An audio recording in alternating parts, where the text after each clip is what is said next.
Netflix achète Warner Bros. Pour 83 milliards. Est-ce que c'est une bonne nouvelle? On regarde ça ensemble. Le marché ne ment jamais, puis c'est down 7%. Pourquoi? C'est risqué, ce move-là. Tu t'endettes. C'est un deal de 72 milliards en équité. Fait que tu prends énormément de dette. Ton ratio de dette augmente.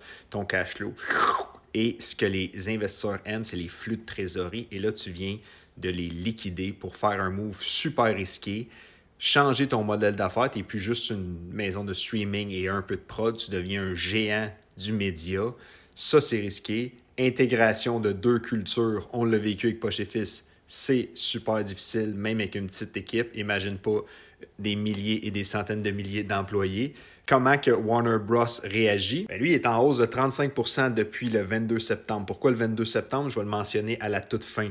Aujourd'hui, il prend près de 7%. C'est souvent comme ça, les acquisitions. Cibler les plus petits joueurs, c'est eux qui montent et non les gros joueurs. Souvent, la nouvelle est mal reçue parce que des grosses compagnies comme Netflix s'endettent pour acheter et ça rend les investisseurs insécures. Il y a d'autres raisons qui rendent les investisseurs insécures. La première, c'est que le prix payé pour Warner Bros., qui avait déjà monté de 170% dans les 6 derniers mois, by the way, congrats à ceux qui l'avaient, il est considéré comme très cher payé en se basant sur les profits futurs, donc les profits à venir, leur free cash flow qu'ils vont générer.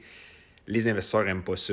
Je vous épargne les détails, mais c'est très cher payé comme premium. Netflix est down 18% depuis le 22 septembre. Et pourquoi le 22 septembre? Eh bien, c'est le jour qu'on a sorti l'analyse dans un de nos épisodes Netflix Bull ou Bear dans 5 ans. J'étais très bear, Marc était très bull. Je ne suis pas un grand fan de Netflix et je suis content au fond de moi que c'est presque 20% down depuis la diffusion de l'épisode. Hey, comment tu penses qu'ils vont financer cette dette-là? Ben oui, ils vont augmenter encore le tarif mensuel.